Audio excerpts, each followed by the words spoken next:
সাহায্যটাই, যেই সাহায্যটা হলো দুনিয়ার জমিনের মধ্যে যেন আমি সরল পথে চলতে পারি, ভালো পথে চলতে পারি। জোরে বলা যাবে না সুবহানাল্লাহ।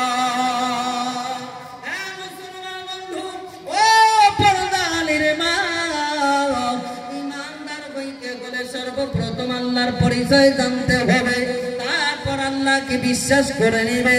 আল্লাহকে বিশ্বাস করার পর আল্লাহ তখন সূরাতুল বাকারা দিয়ে দিলেন। হে মুসলমান, ওই সূরাতুল বাকারার মধ্যে আল্লাহ বয়ান করতেছে, বান্দারে তুই তো মুখ বিশ্বাস করে নিল, যদি মুখ বিশ্বাস করতে চাস তাহলে তোর জীবনের মধ্যে 5টা আমল থাকতে হবে। যদি তোর জিন্দেগির ভিতরে 5টা আমল থাকে বান্দা, তারপরে আমি আল্লাহ তোমাকে ওই হিদায়াতওয়ালা পথে চালাবো। জোরে বলা যাবে না সুবহানাল্লাহ। অনেকেই সূরা ফাতিহা পড়ি, সবাই সূরা ফাতিহা পড়ি কি পড়ি না, কিন্তু সূরা ফাতিহার বহুত লম্বা তাফসীর বন্ধুগণ, সূরা ফাতিহার বহুত লম্বা তাফসীর করতে চাই নাই, শুধু তার মানাটা মাকসাদটা আল্লাহ বয়ান করতেছেন। কেন বয়ান করেন? বান্দা আল্লাহর পরিচয় পেয়ে গেলি, এখন আল্লাহর কানুন গিলে মানতে হবে।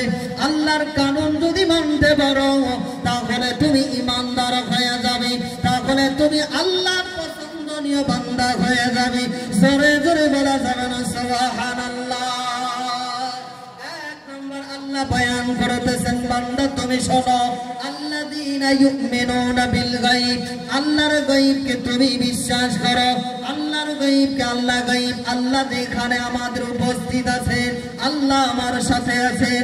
আল্লাহ আসমান বানাইছেন, জমিন বানাইছেন, আল্লাহ জান্নাত বানাইছেন, জাহান্নাম বানাইছেন। বন্ধু আমার আল্লাহ বলেন, বান্দা তুমি যদি ঈমানদার হইতে চাও, 1 নম্বর আমলটা হলো আমি আল্লাহকে না দেখিয়া বিশ্বাস করো। জোরে বলা যাবে না সুবহানাল্লাহ। আল্লাহ কি কেউ আমরা দেখছি? জোরে বলেন কি দেখছি? দেখছি কি? কিন্তু বিনা দলিলে আল্লাহ এক, এটা সত্য না মিথ্যা? জোরে বলেন সত্য না মিথ্যা?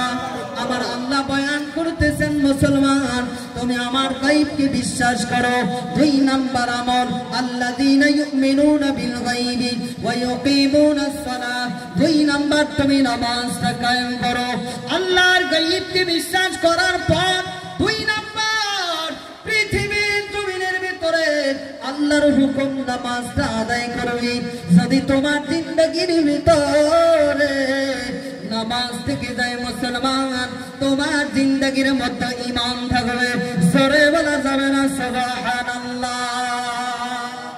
কিন্তু আজকে আমার মুসলমান পাওয়া যায়, যে মুসলমান বড় গলায় কয় নামাজ না পড়তে পারি, তবু আমার ঈমান ঠিক আছে।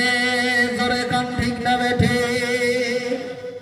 শরীয়তের ধাঁধার না, শরীয়তের ধাঁধার না।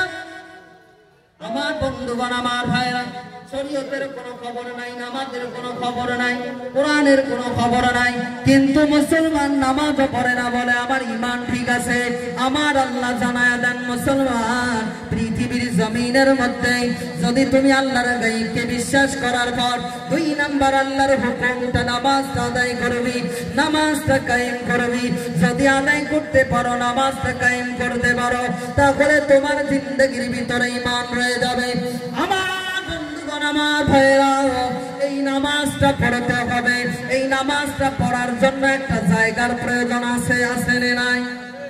জোরে কোন আছে না নাই? নামাজ পড়ার জন্য জায়গার প্রয়োজন কোথায়? ওই যে জায়গায় নামাজ পড়া হয়, ওই জায়গাটাকে কি বলে? জোরে কোন? চিল্লায় বলি কি? মসজিদ। এই যে মসজিদ যে বানাইছে, এই মসজিদটা বানার উদ্দেশ্য কি? যাতে আমরা নামাজ এখানে ঢুকি। এটা আমার কি দিমাগের দ্বারা আমরা বানাইছি? আমার দিমাগের দ্বারা বানাইছি? আমার বন্ধুগণ, আমার ভাইরা, এই নামাজ পড়ার জায়গাটা বানানোর জন্য কি মালের প্রয়োজন আছে না নাই?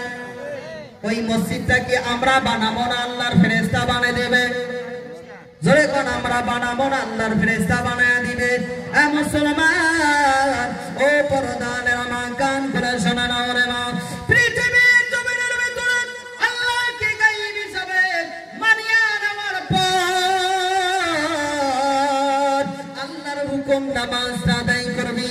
নামাজটা কোন জায়গায় আদায় করবে মুসলমান?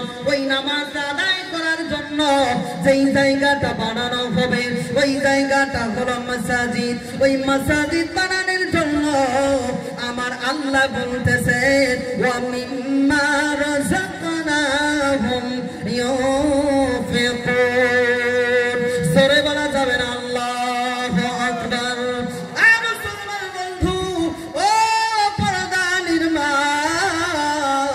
আমার আল্লাহ বয়ান করতেছেন ওই মসজিদ বানানোর জন্য তোমাদেরকে যেই রুজি আমি আল্লাহ দিয়েছিলাম, যে রুজি আমি আল্লাহ তোমাকে দিয়েছি, যেই মাল তোমাকে আমি আল্লাহ দিয়েছি, যেই সম্পদ আমি তোমাকে দিয়েছি, ওই সম্পদ থেকে কিছু সম্পদ, ওই মাল থেকে কিছু মাল, ওই টাকা থেকে কিছু টাকা তুমি বান্দা আমার ওই ঘরটা বানানোর জন্য দান করবি।